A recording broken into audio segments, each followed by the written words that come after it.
plateforme Gabon d'abord a tenu une assemblée générale extraordinaire d'investiture des candidats de la société civile, côté Gabon d'abord, ayant volontairement pris l'engagement de défendre les intérêts de la population victime du mal-être lors des élections plurielles qui se pointent à l'horizon. Aujourd'hui, nous nous sommes réunis pour sélectionner les candidats qui vont représenter Gabon d'abord au concours, à la compétition qui va avoir lieu vendredi dans le cadre de l'alternance 2023 pour sélectionner les candidats qui vont représenter l'opposition, l'Assemblée 2023 aux élections. Donc nous faisons déjà notre présélection parce qu'ils sont candidats à la candidature. Nous allons les confronter aux membres, aux candidats qui vont venir des partis pour avoir les candidatures consensuelles sur tous les sièges de députés, de sénateurs, de maires, d'assemblées départementales. Donc il s'agit de sélectionner nos candidats, nos compétiteurs qui vont aller affronter les autres pour avoir leur candidature consensuelle au niveau de l'opposition. Je dirais que c'est le travail de terrain. Vous avez vu comment on a sélectionné ce travail de terrain. Vous avez des candidats comme les Fongoula, les Justine Lekogo, le candidat Tom Patrick, le docteur Joël Patrick Tizambou. Bon, c'est des gens qu'on voit, je ne parle pas d'Aminata, vous la connaissez tous. C'est des gens qu'on voit sur le terrain en même temps qui ont rempli des fiches de rencontres des citoyens dans les quartiers. Quand on n'a pas de quoi départager les candidats, on va voir Tizambou a fait 400 fiches, 400 personnes dans son arrondissement. Si quelqu'un d'autre a fait 300, c'est lui qui s'en a pris. Vous comprenez, c'est vraiment le travail de terrain.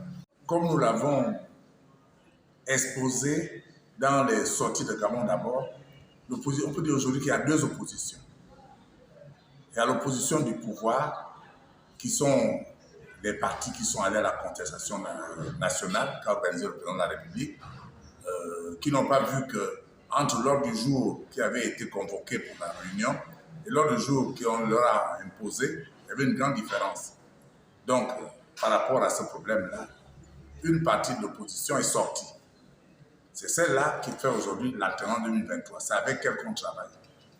Les autres partis qui sont allés, pour la plupart qui ont été créés la veille pratiquement de la concertation, ne sont pas avec nous.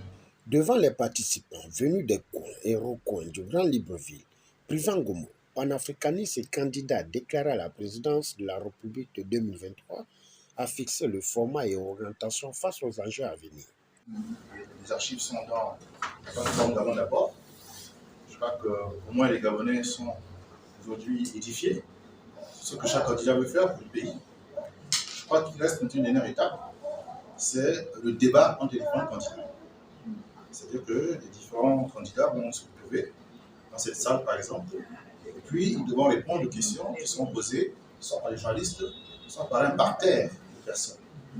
Je pense que c'est important, cette dernière phase, qu'on puisse à la fois avoir une confrontation des idées, ceux qui sont vraiment profondes, ceux qui ne sont pas, qu'on puisse avoir aussi une idée des personnes. Parce que l'élection présidentielle, c'est vrai qu'il y a un projet de société, il y a aussi celui qui vend le projet de société. Est-ce que la personne est crédible? Quand on voit son parcours, est-ce que la personne est sincère? Donc cet exercice, je pense qu'il est aussi important lorsqu'on a présenté le projet de société. Donc je voulais juste soulever cet aspect-là. Au moins, quand on aura fini avec ce débat entre les candidats, les membres de la société civile seront assez édifiés. On saura vraiment quel est le candidat qu'il faudra choisir. Aminata Ondo, leader d'opinion et pierre angulaire de la société civile, ainsi que le docteur Joël Patrick Tizambou, défenseurs des droits de l'homme, n'ont pas hésité de donner leur avis et motivation en interpellant le 6e et 4e arrondissement de Libreville à la vigilance. Mais notre pays va mal, monsieur. Le pays va mal. Il n'y a que ceux qui souffrent eux-mêmes pour se lever pour défendre leurs droits. Personne ne viendra se battre à votre place. Et moi, en tant que membre de la société civile, je suis sur le terrain depuis plus de 20 ans. Je crie au désert. Il est temps qu'on aille là où la décision se prend. Et je pense que ce sera pour nous la meilleure façon de sortir de cette précarité imposée par le système en place.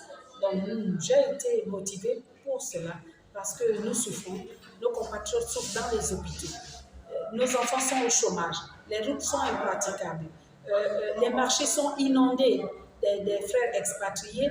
Nous ne trouvons plus, en fait, nous sommes étouffés. Ça, c'est la vérité. les rappels n'arrivent pas, les intégrations, il y a presque quasiment plus. Vraiment, les retraités crient, c'est vraiment l'urgence aujourd'hui. Donc, tout Gabonais devrait défendre cette patrie. Nous disons que la meilleure façon pour nous, c'est de se lancer à l'eau. C'est dire, on n'a plus le droit à la résignation. Il faut qu'on se lève pour défendre notre pays. Et pour mieux le défendre, il faut aller là où la décision se prend, c'est-à-dire au Parlement. Les populations vont nous donner une occasion, vraiment la meilleure occasion de pouvoir mieux nous exprimer. Parce qu'à l'Assemblée nationale, je crois que ce sera l'une des assemblées nationales depuis 90 qui va être vraiment la meilleure. Parce que si les populations nous donnent les 2 tiers au Parlement, franchement, la vie des populations va changer à partir de septembre. Nous disons déjà qu'en septembre, on paye la bourse à tous les lycéens et à tous les étudiants.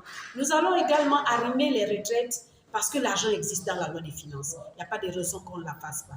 Et puis, il faut sortir ceux qui sont en prison de façon injuste. Parce que dans un pays démocratique, on ne garde pas des gens en prison pour leurs opinions. Il faut les sortir. Et la 4e chose que nous allons faire dans l'urgence, c'est l'organisation de la conférence nationale souveraine, afin de donner une direction à notre pays pour que nous puissions décoller, car nous sommes devenus la risée de l'Afrique. Il faut qu'on se lève, il faut qu'on démontre aux yeux du monde que nous sommes capables de diriger notre pays. À mes futurs électeurs, je vous dis, beaucoup se plaignent, beaucoup sont découragés en disant que le vote ne sert à rien au Gabon, c'est la machine, c'est toujours les mêmes personnes. Mais cette machine n'existe que dans vos têtes, parce que si la machine existait réellement, elle n'aurait pas acheté des voix de nos enfants comme nous le voyons. Ils achètent des voix à 5 000, des t-shirts, ils conservent au-devant eux les fiches d'inscription des enfants. On voit qu'une machine ne fonctionne pas comme ça. Une machine, c'est celle qui est sûre d'elle, qui va au combat avec les armes légales. Mais une machine qui fonctionne avec des armes peu recommandables et qui viole même les lois qu'eux-mêmes ils ont mis en place ne peut pas être une machine. Donc, nous, peuple gabonais, c'est nous qui avons le pouvoir suprême. C'est nous qui avons la décision de faire de notre pays ce que nous voulons. Nous vous attendons le jour de l'élection pour voter massivement afin que les résultats soient chaos. On vous dit bien chaos puisque c'est un premier tour. C'est vous qui vous plaignez. Dans les hôpitaux, les femmes sont séquestrées avec leurs enfants. C'est vous qui n'allez plus dans vos villages parce que les routes ne sont pas praticables. C'est vous qui n'avez pas d'eau et d'électricité dans les maisons. C'est vous qui avez des enfants au chômage. C'est vous qui ne pouvez pas vendre dans vos marchés. Levez-vous. Votre seule arme, c'est votre bulletin de vote. Donc, on s'est retrouvés aujourd'hui pour choisir les candidats à la candidature qui seront confrontés aux candidats des partis alliés qui sont ensemble avec Gabon D'abord pour l'UPJ, d'apporter des fiches de pré-enrôlement. Et moi, j'ai pu avoir en comptant, j'ai quand même pu avoir 800 fiches. Voilà. Mais c'est normal parce que je suis quand même l'initiateur du collectif des épargnants de post-banque. Sans oublier que je suis enseignant-chercheur, et donc les épargnants et les étudiants sont également cette base-là qui m'ont permis d'avoir ces 800 personnes. Et donc, s'ils vont s'enrôler au 4e arrondissement pour votre 2e siège, je suis sûr et certain qu'à ce niveau, il n'y a pas de problème.